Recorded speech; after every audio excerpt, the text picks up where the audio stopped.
dando continuidad a nuestras jornadas de actualización, esta noche tenemos la charla con la doctora Lorena Maldonado y el tema de seguridad del paciente pediátrico. ¿Puedo empezar? Sí, jefa. Dale.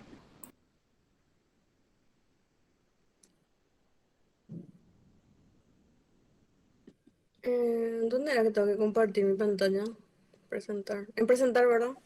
Sí, jefa. Ahí en presentar en el cuadrito con la flecha hacia arriba. Ya.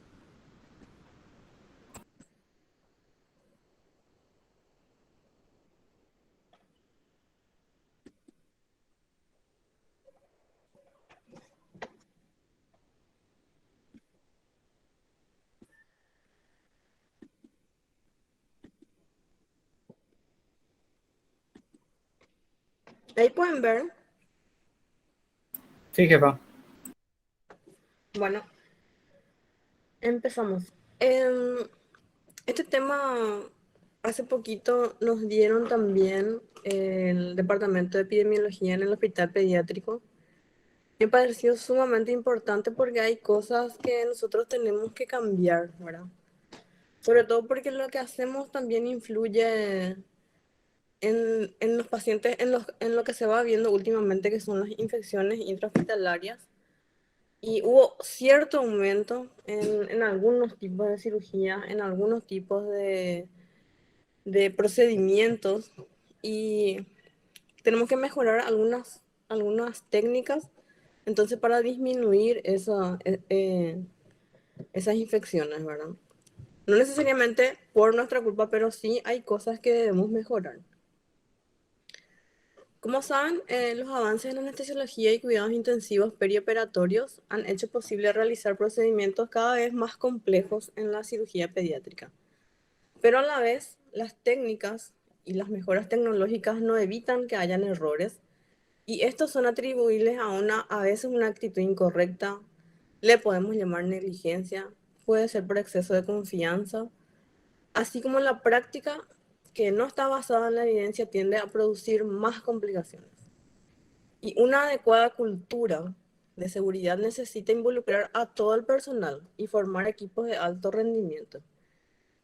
Y como ustedes saben, nosotros trabajamos con demasiadas personas nuevas últimamente. Fueron incorporadas gente que recién terminó su formación en todos los ámbitos, en enfermería, en instrumentación, en cirugía, y todos ellos y todos nosotros tenemos que estar capacitados para resolver algunos problemas, ¿verdad? Una pequeña introducción sobre lo que es la seguridad del paciente, que por la OMS tiene un día específico que es el 17 de septiembre. Entonces, justo fue el 22 de septiembre nuestra charla y eso quise transmitir también, lo que aprendimos de eso. La seguridad del paciente ha sido considerada como la ausencia o reducción de un nivel mínimo aceptable del riesgo de sufrir un daño innecesario en el curso de la atención. La seguridad del paciente quirúrgico en los servicios de salud es un mecanismo fundamental que debe implementarse con eficiencia y calidad.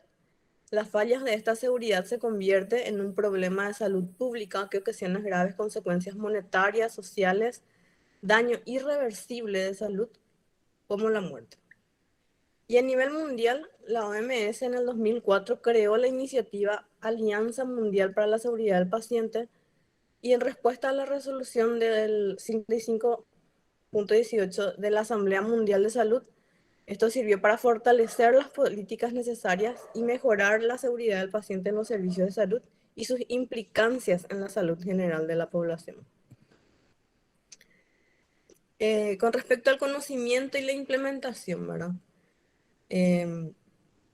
Sabemos que la seguridad de la cirugía en pacientes quirúrgicos pediátricos se relaciona con el estado de la infraestructura, el equipo, la calidad y la cantidad de medicamentos, con la gestión administrativa, la lucha contra las infecciones, la capacidad en la formación del personal, la carencia de recursos financieros, las prácticas inadecuadas de salud en el equipo quirúrgico, la comunicación de los integrantes que participan en el proceso quirúrgico, entre otros, que son factores que contribuyen a la dificultad de la seguridad del paciente en la práctica actual. Y hay una lista de verificación de la cirugía segura, que es una herramienta diseñada por la OMS para disminuir la tasa de morbimortalidad perioperatoria, y su conocimiento es de vital importancia para aplicarla correctamente. En base a esto, encontré un trabajo realizado para el personal de salud que forman todo el equipo quirúrgico, enfermeros, licenciados en instrumentación, anestesiólogos, cirujanos, y este estudio se realizó con 98 personas y era una encuesta. Y de esa encuesta les voy a leer los resultados, que son bastante interesantes. En primer lugar, todos tienen conocimiento, o sea, la mayoría tiene conocimiento, en un 77% el nivel es bueno con respecto a lo que es la lista o el checklist de los pacientes, ¿verdad? El 15% tiene un conocimiento regular y 8% tiene un conocimiento deficiente. Eso es conocer. Ahora, con respecto a la implementación, tuvieron otro resultado. Sabemos que el checklist que maneja la OMS tiene 3 etapas, ¿verdad? Una es antes de la anestesia, el segundo es antes de la incisión quirúrgica y el tercero es antes de salir del quirófano. Entonces, en cuanto a esta primera fase, tenemos que, como resultado, los siguientes hallazgos, ¿verdad? El equipo quirúrgico verifica la posibilidad de riesgo en anestesia mediante pruebas de alergia conocida en pacientes en un 67%, 66,7%, y cumple eso. El 33,3% no cumple, o sea, no pregunta, no verifica, llámenle como quieran. Este es el hallazgo. Los cirujanos, en conjunto con la enfermera instrumentadora, realizan la asepsia y marcado del sitio quirúrgico en el 71,8%. Esto cumple, y el 28,2% no cumple. Y en relación a los ítems siguientes, que son dispositivos de alarma comprobados en correcto funcionamiento por el anestesiólogo y la enfermera, así como la comprobación de la succión adecuada, la disponibilidad de sondas de aspiración, ambos ítems reportaron 82,1% que cumple y 17,1% que no cumple. Les voy a mostrar el gráfico. No se ve, no es muy claro, pero sí, lo que resalta es eso que les leí previamente. En la segunda fase, que incluye antes de la incisión quirúrgica, como dice ahí, los resultados muestran los siguientes datos, ¿verdad? El cirujano corrobora la profilaxis antibiótica en la última hora, antes de la inducción anestésica, en un 64,1%, que cumple la corroboración de la profilaxis, y un 35,9% no cumple la corroboración de la profilaxis antibiótica en la última hora. Con respecto a esto, nosotros tenemos algunas diferencias, ¿verdad?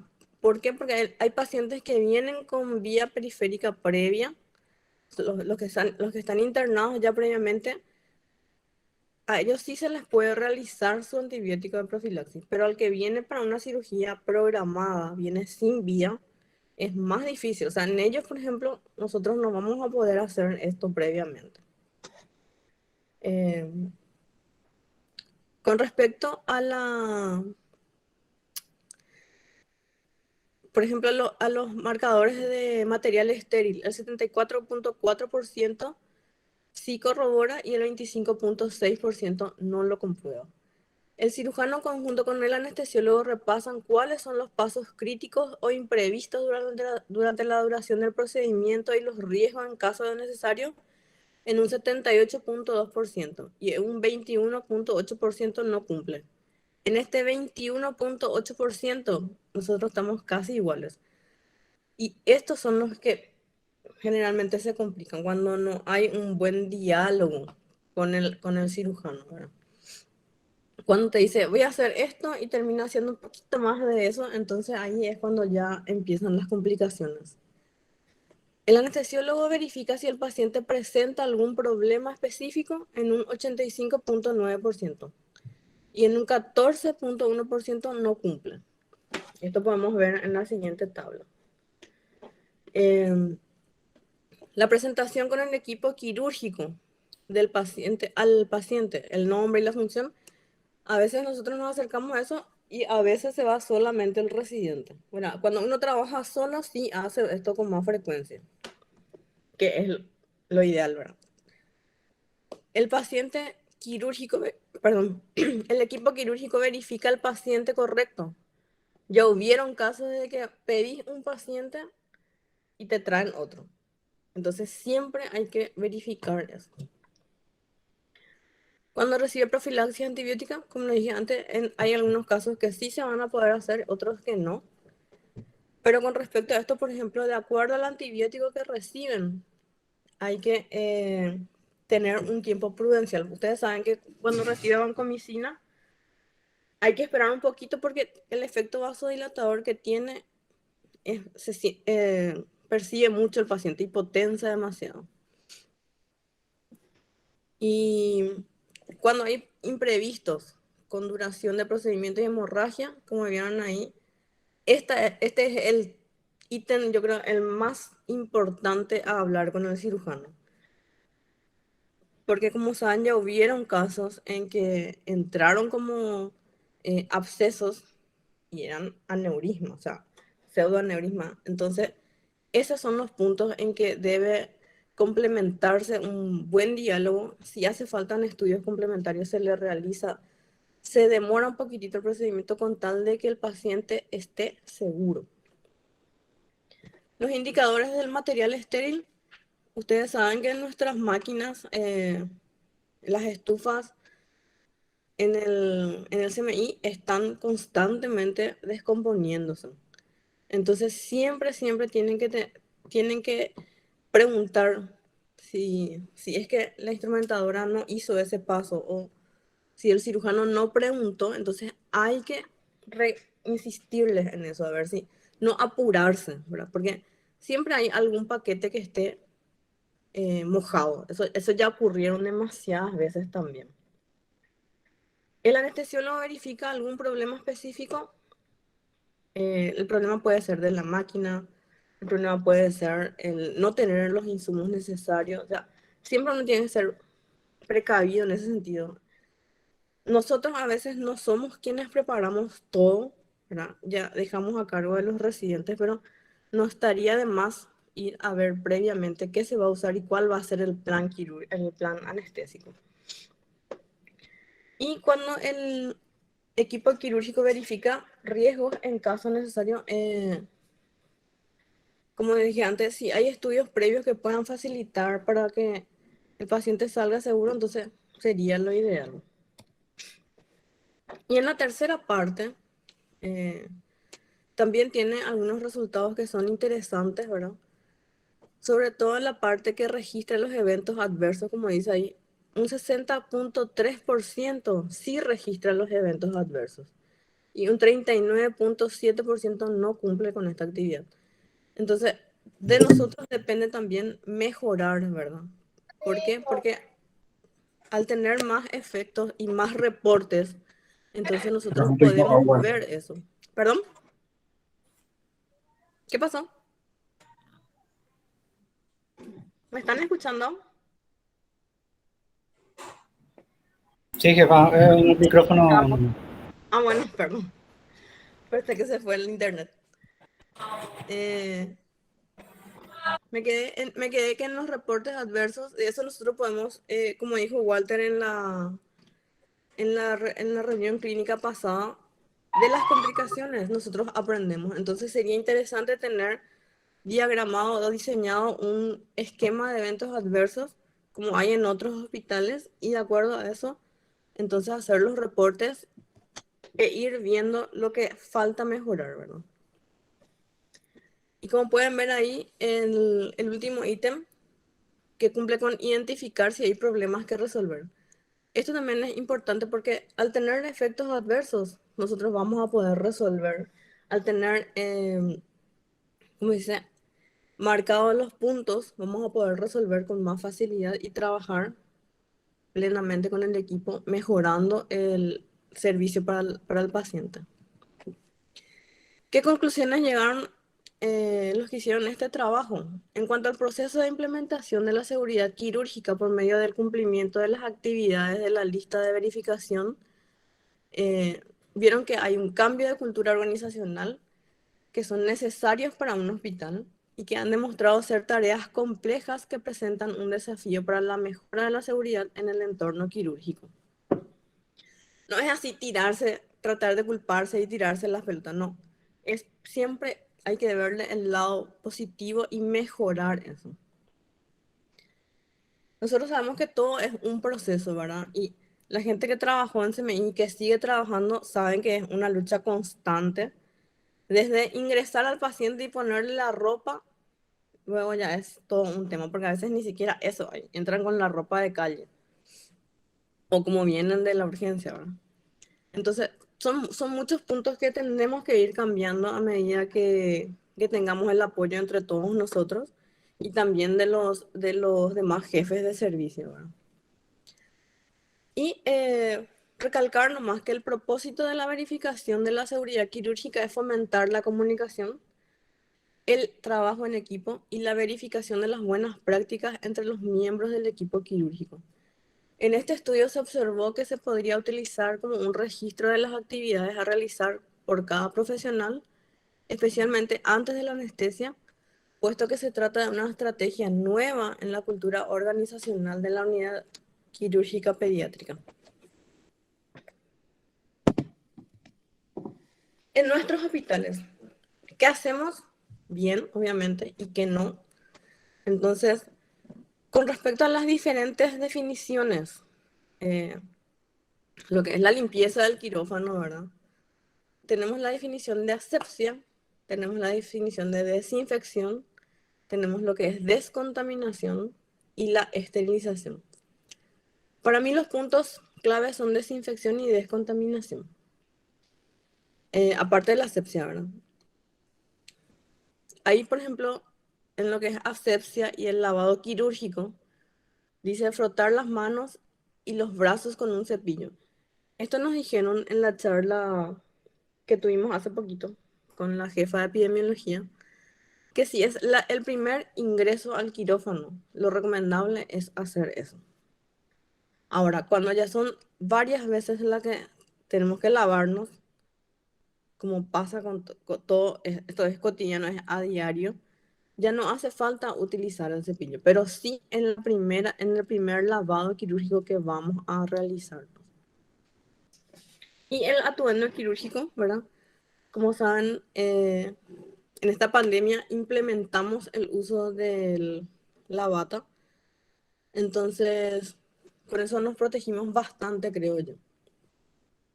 Con respecto a la desinfección, tenemos que la destrucción de la mayoría de los organismos patógenos ubicados sobre las superficies inanimadas mediante desinfectantes.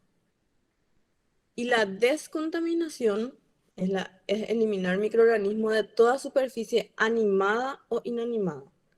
Contaminación por patógenos presentes en tejidos, sangre y otros líquidos corporales. Y la esterilización es el proceso por el cual se destruye ya todo tipo de microorganismos, incluidas las esporas. Esta última parte nosotros no podemos hacer en el quirófano, pero sí los otros dos. ¿Cuáles son las superficies que más utilizamos?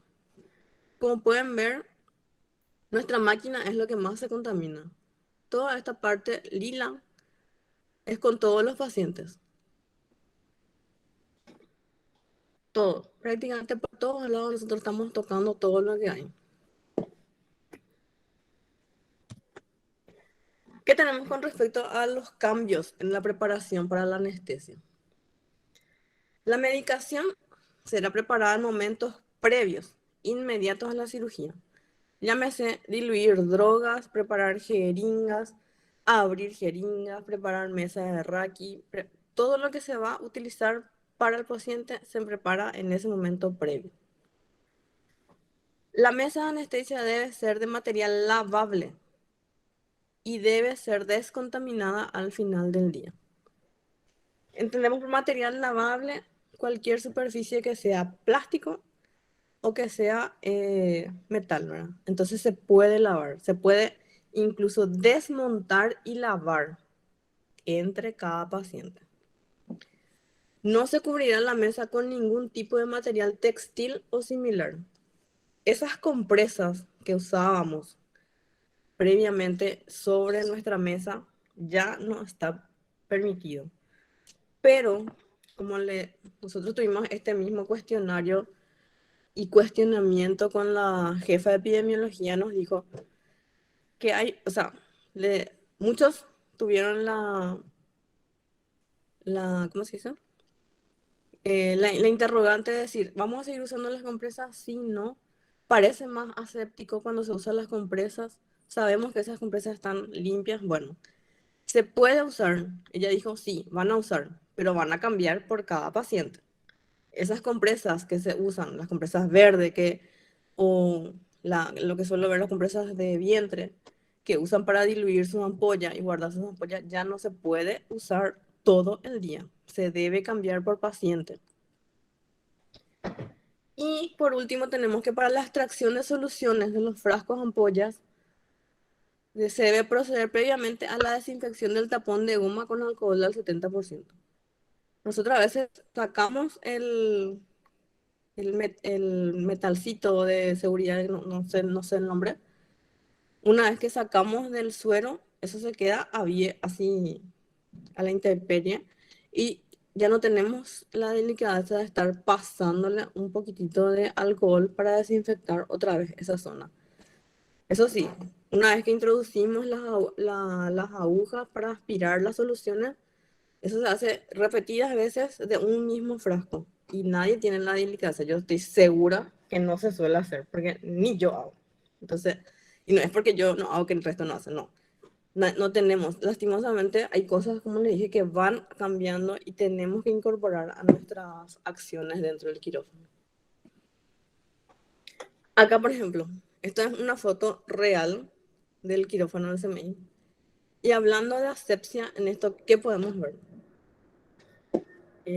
Como pueden ver, hay ampollas rotas, restos de vidrio, restos de soluciones de medicación.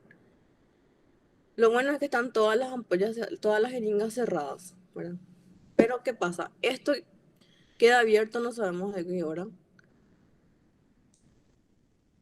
Estas gomitas que decían ahí previamente, todo esto tiene que, si vamos a utilizar, tenemos que pasarle el algodón con el alcohol para desinfectar esa superficie. Lo mismo acá. Este suero, por ejemplo, evidentemente se usó en varias ocasiones, por eso ya está así más deshinchadito. Entonces, esas son las cosas que tenemos que cambiar. Tenemos que ordenarnos y limpiar nuestra casa primero, nuestra área primero, nuestro lugar de trabajo, para evitar lo que en el día de mañana le puede agregar algo más al paciente, que son las infecciones. Todo esto, parece muy lindo todo. Sobre los materiales utilizados, estos son todos materiales descartables. Entonces, no se puede volver a utilizar en otro paciente. Porque suelo ver que dejan las jeringas cargadas con remifentanilo o los sueros con la dilución de remifentanilo y se vuelve a utilizar con otro paciente. No digo con la misma conexión, pero igual se vuelve a utilizar. Eso no se puede hacer. Una vez diluido esto, se desecha. Después de cada paciente se desecha. Eso fue lo que nos encargaron 1000 veces. Por eso se llama material descartable, para después de utilizar con el paciente, descartar. Acá, siguiendo con la asepsia. Esto es nuestro día a día. Acá vemos ampollas rotas. Esta caja, desde que yo era residente, estas cajas son de transporte de medicación de farmacia a los quirófanos. Jamás vi que se haya limpiado. Miren, acá pueden ver la suciedad que se ve en las esquinitas.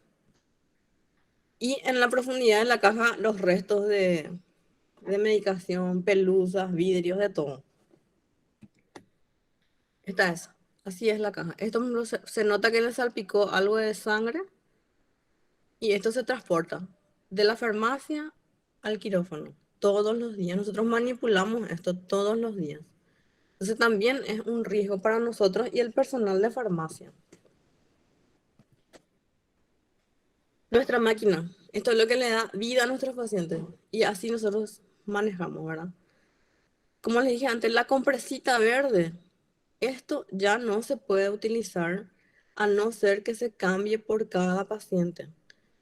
Pero cuando nosotros no tenemos todavía esa cultura de, como dice ahí, de organizarnos y de cambiar a diario, porque como les dije, para nosotros también es nuevo. Hay mucha gente que está muy arraigada a poner su compresita y se maneja así todo el día hasta terminar. Y esto va quedando, no sé cuántos días, pero no, no es que se cambia a diario. Por ejemplo, no, no se nota, ¿verdad? Entonces, ordenar todo lo que es vía aérea, por un lado, medicación por otro lado, lo que van los dispositivos para los pacientes en otro. Entonces, todo eso tenemos que tratar de tener ordenadito.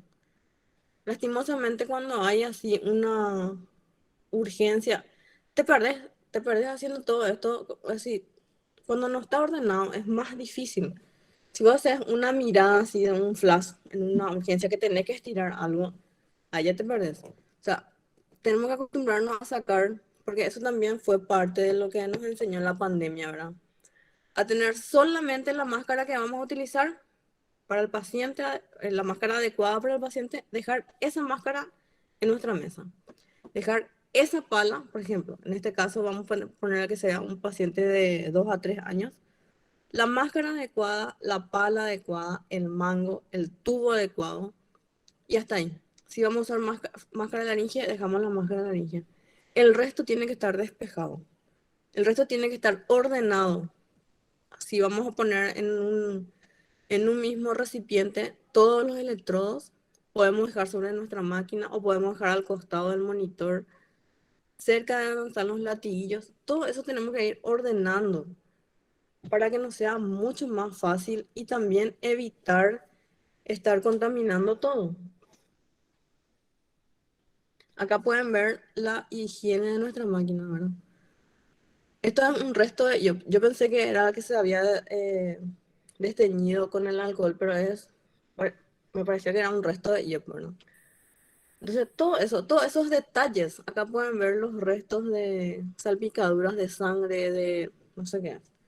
Acá también se nota. Todo eso hace mucho para el ambiente, para que sea confortable. Uno, para nosotros, para que nos cuidemos. Y otro, para que sea confortable para el niño que viene entrando al quirófano, ¿verdad? Ahí, como les dije, tenemos todo esparcido. Esto lo ideal sería tener, si vamos a usar este filtro no sé, estaba abierto ahí hace no sé cuándo. Tener todo ordenado. Filtros por un lado en un cajón, máscaras por otro lado en un cajón. Entonces, todo eso ir viendo. Tenemos que cambiar el chip. A mí me gustó mucho dar este tema con la gente de epidemiología porque hay cosas muy importantes que tenemos que cambiar. Desde chiquitos, como dice, desde la casa. Así como en la escuela hoy en día se les enseña a los niños a depositar la basurita en el basurero, así mismo, desde chiquito tenemos que empezar. Bueno, ¿y qué tenemos con respecto al checklist, ¿verdad? Si es de utilidad o no en el ambiente quirúrgico, ¿es realmente necesario? Y sí, en esa encuesta que se hizo, eso sí, todos dijeron que es de extrema utilidad, pero no hacemos. Nosotros no tenemos una hoja impresa para el checklist previo. Y esto, por ejemplo, como pueden ver ahí, el 5 de octubre, esto fue un paciente, acá dice Francisco Maidana y acá dice Fabricio Maidana. Entonces, esto nos da la pauta de que hay cosas que cambiar, hay errores que se van eh, trayendo inclusive de la urgencia, ¿verdad? Entonces, empezar a hacer los checklists, empezar a a llamarle a la persona que recibió el paciente, o perdón, al que entregó el paciente, llamarle, no a modo de retarle, sino de sugerirle que también tengan sus cambios dentro de su departamento, ¿verdad? Entonces, estos errores pueden ser graves, ¿verdad? ¿Por qué? Porque podía haber un Francisco Maidana ese día que recibió una medicación que no era la adecuada y se mezcló con el suero de Fabricio Maidana. Esto puede pasar. O sea, son cosas muy, muy importantes que tenemos que aprender a socializar de la mejor manera para que el otro o la otra persona no se moleste, pero sí aprenda. ¿Y qué empezar? ¿Por dónde empezar, verdad? Primero por hacer los checklists. Como saben, como les dije antes, tienen 3 fases. Uno es antes de la inducción de la anestesia. La siguiente fase es antes de la incisión cutánea y la última es antes de que salga el paciente del quirófano. Entonces estamos todos involucrados con el paciente y eh, si hay algún evento, entonces mejorar el tratamiento y a dónde se va a ir el paciente, ¿verdad? Esto es lo que nos enseñó, o sea, lo que se preconiza ahora, tener las bandejas que son lavables o si vamos a usar las compresas, también vamos a cambiar por cada paciente. Va a ser para las jeringas con las diluciones que utilizamos. No poner las bandejas y las ampollas que nosotros agarramos y abrimos, que ya ven cómo se traslada en esas en los maletines, ¿verdad? Que no están limpios y a la vez ponemos esa ampolla contaminada en nuestro campo de jeringas ya limpias, ¿verdad? Entonces, eso también hay que separar, lo que es la dilución en las jeringas ya estériles y lo que traemos las ampollas por otro lado aparte, ¿verdad? Entonces, solamente dejamos nuestra parte limpia para poner las jeringas ya con las diluciones que vamos a utilizar por paciente. Que también tenemos que aprender a usar nuestros monitores. Hay un estándar de monitorización en los niños, ¿verdad? Y en todos, que son 5, que es electro, ¿verdad? Saturación, eh, la presión no invasiva, la temperatura y el camnógrafo. Como ven acá, esto no está completo. Y esto es un paciente real, ¿verdad? Este paciente no tenía un sensor de temperatura puesto al inicio de la cirugía. Esta cirugía duró, creo que 5 horas, no fue en CMI, fue en el pediátrico, pero no tenía puesto. Y cuando ya le estaban por extubar al paciente, tenía esta frecuencia, ¿verdad? Le llamó la atención al médico y me mandaron llamar. Obviamente volaba de fiebre. 41, uno jamás vi en mi vida. Y lo que hicimos fue primero apagar o sea, no tenía sensor de temperatura, le pusimos el sensor de temperatura porque al acercarte el paciente estaba hirviendo, ¿no? Entonces, lo primero que se hizo fue apagar el colchón térmico. Error, ¿verdad? Usó colchón térmico sin sensor de temperatura. Medios fríos. Prendimos el aire, eh, le pasamos suero a temperatura ambiente, le pasamos dipirona y esperamos que vaya bajando. Obviamente, también tenemos un dispositivo que es el SET9 para medir el electro y el bis, ¿verdad? Entonces, eso le pusimos y vimos que estaba con un sueño todavía en rango para mantenerle dormida creo que esperamos casi 2 horas para extubarle a esta paciente. O sea, 7 horas aproximadamente del procedimiento y hubiese sido tan fácil si se daba cuenta antes, ¿verdad? Cuando empezaba a subir la temperatura, podía haber apagado el colchón o podía haber mejorado eh, las demás técnicas para no llegar a esto. ¿Por qué? ¿Por qué pasó? No sé, no les puedo decir. Pero hay errores que cometemos con frecuencia cuando Uno llega cansado, cuando uno llega y se pelea con el cirujano, o sea, son muchos factores que influyen en nosotros, pero no tenemos que dejar que eso influya y que altere nuestro mecanismo de trabajo. Tenemos que acostumbrarnos a tener, por eso les dije, un orden, ¿verdad? Y siempre cumpliendo los estándares que están ya recomendados por la sociedad de anestesia. Esto, por ejemplo, no es del mismo paciente, esta es otra foto.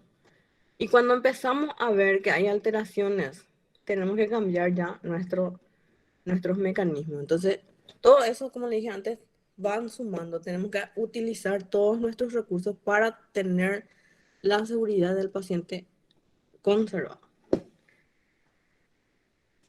Bueno, continuando. ¿Qué dice acá? Sistema cerrado, dice.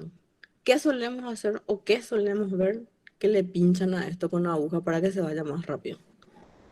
Una vez que se viola este sistema cerrado, esto ya se contamina. Entonces, le estamos mandando factores patógenos probablemente a nuestros pacientes. No se hace. También con respecto, como mencionaba, una parte de la calidad de los medicamentos. Lastimosamente, estas son dos marcas de medicamentos. Creo que uno de... hace poquito saqué esta foto. Es de la mesa de Onco.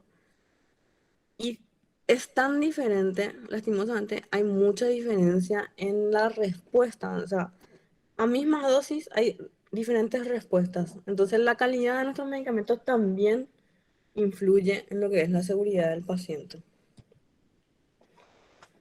Con respecto a las canulaciones venosas, otro vaso, ¿verdad? ¿Qué hay que tener en cuenta? Uno, la asepsia de la piel en el sitio de punción.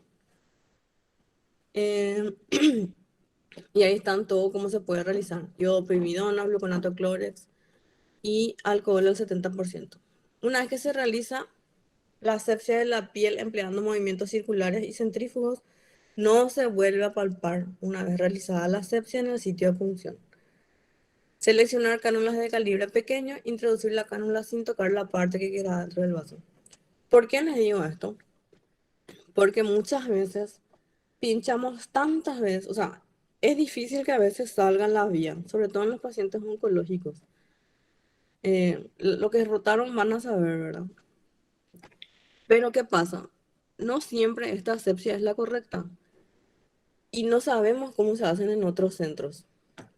Puse esto porque me pareció interesante, porque bien, tuvimos hace poco dos pacientes, uno con artritis séptica de rodilla, un paciente de 2 meses, por punción por canulación previa. Ese era su único antecedente, una canulación previa para recibir, no me acuerdo si recibió solamente hidratación o qué, cuando fue el momento que nació. Y otro paciente de 23 días de vida con osteomielitis creo que era en tibia o en el brazo, no recuerdo bien, pero son pacientes que recibieron, su único antecedente fue haber recibido una canulación previa. Se hizo un análisis, eso fue, se le hizo un análisis y quedaron así, ¿verdad? O sea, todo lo que hacemos tiene repercusión.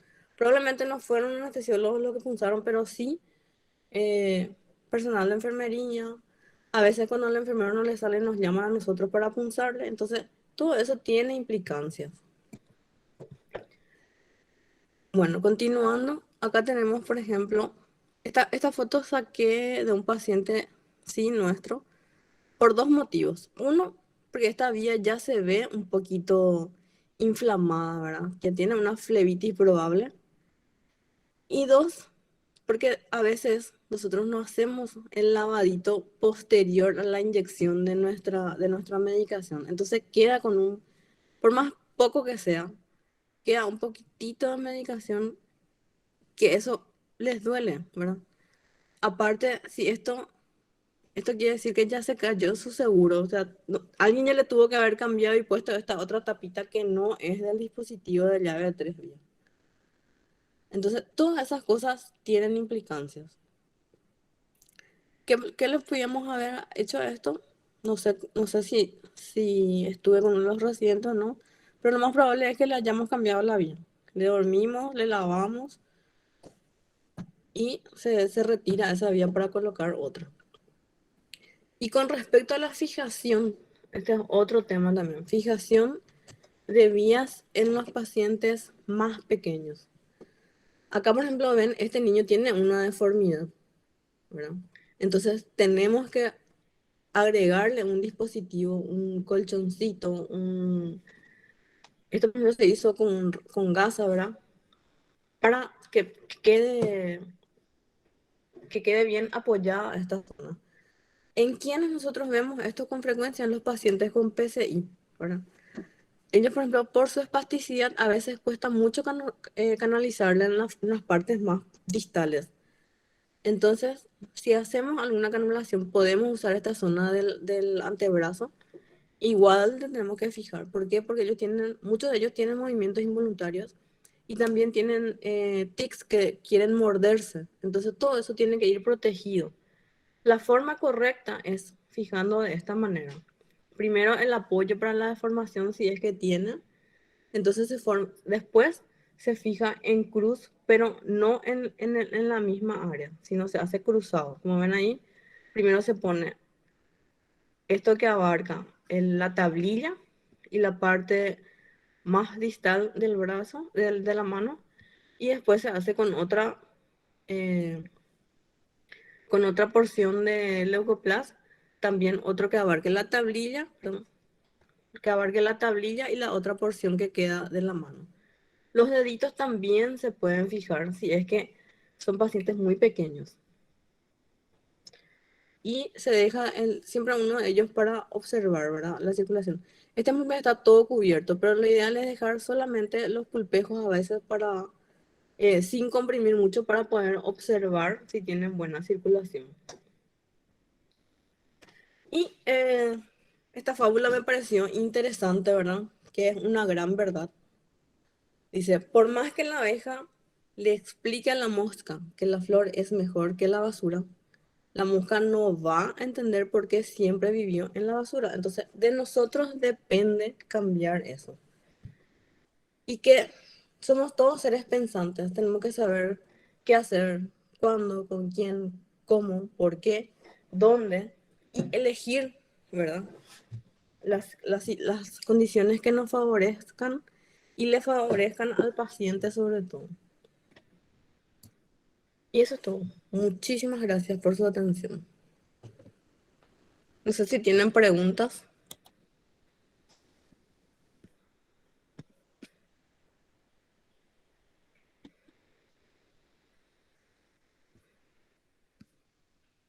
Ahí la doctora Cecilia tiene una pregunta, jefa.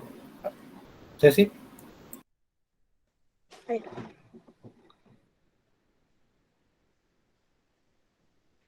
te escucho, Ceci.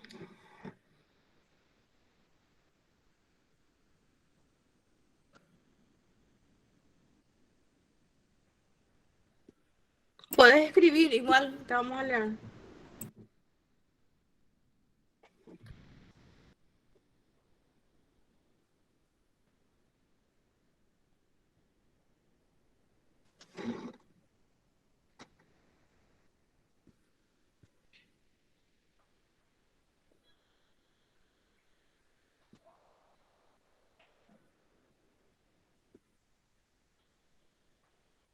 Sí,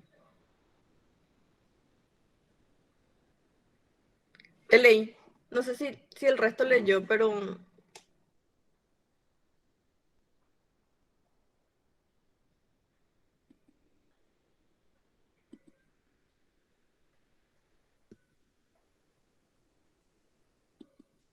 Javi, igual leíste la pregunta porque a mí sí, se me desapareció otra vez. pregunta, ¿cómo desinfectamos los cables de la máquina? Habíamos dicho que el alcohol resecaba los cables, carioscopía, saturómetro, etcétera. Y la verdad que a nosotros nos dijeron que podemos pasarle con un paño, ponerle jabón al baño, pasarle eso y volver a sacarlo. O sea, el jabón puede ser el iodopovidona o puede ser el Clórex. Entonces con el paño, con el jabón le pasas, le sacas todo y volvés a limpiar eso con un paño húmedo. ¿Te respondí a tu pregunta? Eso también es importante, delegar quiénes son los encargados en nuestro caso, en nuestra casa, los residentes se encargan o nos encargábamos nosotros de hacer la limpieza de los cables, de la mesa, eso. Yo recuerdo que el doctor, bueno, era el jefe, el doctor Kanata, él nos asignaba un día a la semana para hacer esas limpiezas. Entonces, no sé si se podría volver a implementar eso, una limpieza profunda, digo, ¿verdad? No sé si eso se podía volver a implementar o designarle diariamente a la gente de enfermería o los que hacen, que son la gente de limpieza, pasarle ese pañito a nuestra máquina. En el hospital pediátrico, por ejemplo, la gente de enfermería hace eso a diario. Hay una proveedora que es una señora que previamente al ingreso de todos al quirófano, ella llega creo que a las 6:30, hace toda esa desinfección en la mañana. Después, entre cada paciente ya se encarga la gente de enfermería de limpiar todo lo que haya sido utilizado, los latiguillos, el saturómetro, todo eso se encarga la gente de enfermería. Yo creo que habría que designar a alguien para que se encargue realmente, porque a veces el residente está tan saturado que ya no puede, ¿verdad? Es estar yendo y viniendo de un quirófano a otro cuando son guardias muy largas y cuando hay mucha demanda de pacientes. Cintia, te escucho. En el punto nomás para recalcar justamente sobre eso que nos falta esa cultura. Nosotros no Bien, limpiamos las máquinas. bien. De antaño yo no veo por lo menos que se limpien entre pacientes o al término de la jornada. Yo no veo y tampoco veo mucho que la gente de limpieza limpie. Para mí que no se desinfecta luego. Sí, eso, justamente eso, yo creo que hay que designarle o solicitar a alguien que haga eso a diario entre paciente y paciente, porque la gente de limpieza es la que entra a hacer esa actividad, ¿verdad? Entonces, creo que son los que deben también hacer la higiene, por lo menos pasarle ese trapito y después también un poco de alcohol a la base de la máquina y nosotros tenemos que indicarle, ¿sabe qué falta limpiar ahí? Yo vi que goteó sangre, falta esto. O sea, como decían ahí, las recomendaciones también implican la comunicación con todo el equipo, ¿no? Sí, Lore, no puede lo ser con alcohol, con gasita y alcohol. Viste que nosotros no sí, ponemos guantes, ¿verdad? Y se qué puede sé yo, hacer. tocamos, En la tocamos. superficie, en Sí. las superficies que son metal y plástico, sí. Pero lo que es cable, que de hecho luego enrollar todo lo que sea cable, no se debe hacer, se debe tener extendido lo más posible, ¿verdad? Entonces, se puede lavar, se puede hacer, pero después se secan más otra vez. Claro que sí se puede hacer. Pero primero siempre con el jabón, que es más fácil deslizar y limpiar, incluso se puede hacer con un poquito de alcohol posteriormente, ¿verdad? Ah, y eso también, el paciente que va a ingresar tiene que entrar con la mano lavada. Todo esto, lo que la pandemia nos enseñó, yo creo que debemos continuar. Entonces, lavarle previamente la mano, ponerle un poquito de alcohol. Ahora, el alcohol en gel sí no es recomendado porque queda muy adherido. ¿Alguien más tiene otra pregunta? Yo veo todavía tu mano levantada, Cintia. ¿Querés preguntar algo más? Perdón, no quité nomás. Gracias, Lore. No, no, perdón. No sé si alguien más quiere preguntar algo. Ahí la doctora Ay, Angélica sí, está pero no leí preguntando. todo. Te leo, jefa. Sí. Agua con hipoclorito también reseca, jefa, dicen. En el Senker limpiábamos las superficies con esa mezcla. Sí, reseca, pero no es mucho. Todo lo que sea diluido no es tanto. Por eso, eso te digo, son cosas que se van ajustando a los distintos hospitales, ¿verdad? A nosotros, por ejemplo, nos habían dicho primero lavar con jabón y limpiar. Después le puedes poner tu mezcla de hipoclorito, pero no en lo que se vaya a resecar. El hipoclorito puedes usar sobre todo en esas superficies metálicas que es tu bandeja y sobre la mesada de la máquina. Pero hay que tener en cuenta no rociar, por ejemplo, cerca de los dispositivos que tienen roscas, ¿verdad? Porque eso puede dañar. ¿Otra pregunta?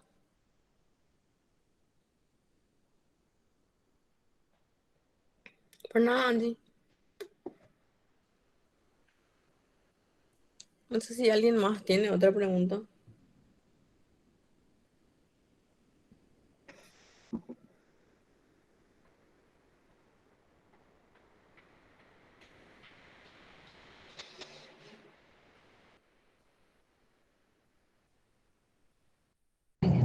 Cintia, te Lore, escucho. en el quemado lo que se suele hacer, por ejemplo, se preparan todas las jeringas diluidas y ponerle que en una jeringa limpia vamos tomando, o sea, cargamos los medicamentos que vamos a utilizar. ¿Eso estaría bien?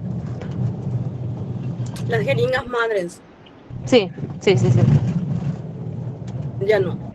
Eso a nosotros nos dicen que todo lo justo para el paciente, ¿verdad? Y usando la cantidad necesaria, porque esa jeringa madre queda diluida por mucho tiempo. Entonces, también puede afectar en el caso de que tengas una jeringa madre de Propofol, por ejemplo, no hayas usado todo en un día, entonces eso también repercute como un caldo, ¿verdad? Entonces, no están más permitidas las jeringas madres. Eh, lo ideal es diluir lo justo y lo peso por paciente y desechar si es que te sobró y volver a diluir en el caso de que te haga falta, ¿verdad? Gracias. ¿Vale? Yo creo que tenemos que hacer nuestro propio, no sé si es protocolo o un diseño así de lo que las cosas que tenemos que ir cambiando para que sea más fácil. Porque cuando hay este tipo de charlas, así como pasó también en el pediátrico, no todos se conectan. Y es difícil cambiarle al que ya es muy antiguo, que la mayoría ya tiene así sus mañas, como digamos, su, sus mufas, todo, no sé cómo se llama, sus supersticiones de cómo hacer sus cosas, ¿verdad? Entonces, eso es más difícil cambiar, ¿verdad? Yo creo que de los más jóvenes, desde el R1, tienen que ir implementándose y se van a lograr los cambios en corto tiempo, ¿verdad? Pero siempre con el respeto debido los que son más antiguos, ¿verdad? No sé si alguien tiene otra pregunta. Lore, sobre lo que dijiste, Sí, lo que sería buena parte del protocolo sería como hacer como una lista de chequeo, porque sí. realmente es así como vos decís. La Cada uno lista tiene su está forma de hecha. trabajar, Sí. sí, es como cada uno tiene su forma de trabajar y sus costumbres y todo. Y lo que más veo yo por lo menos, no solamente en nuestro hospital, sino en otros hospitales, escuelas también, es por ejemplo, las jeringas madres que preparan. O de repente así vi que sobra un resto de cierta droga y le quieren cambiar nada más Los las capuchones de aguja. agujas. Sí, Sí, así. Eso y no se vi usa. varios. Ya no se puede hacer. Ah, O sea, una vez que sabes que no se puede hacer, ya no debes hacer. Pero es cierto lo que decís. De hecho, vi eso en varios, ¿cómo se llama? En varios quirófanos, ¿verdad? Que quedan esos restos así de preparación. Con el remifentanilo que más suelo ver, con los otros no sé. Pero es eso, justamente aprender y reaprender. Entonces, cambiar nosotros mismos, empezar a cambiar. Pero es interesante que hagamos un checklist Y también, o sea, implementar el checklist que ya está de la OMS. Entonces, como parte de la hoja de anestesia, o por lo menos una hoja que se encargue de enfermería, ellos generalmente son más, em, ¿cómo se dice? Aceptan más los cambios porque están con constantes implementaciones de, de procesos así que es para justamente esto, lo que es seguridad, a ellos también le abarca mucho, entonces están muy actualizados. No sé si alguien quiere hacer un comentario o tiene más preguntas.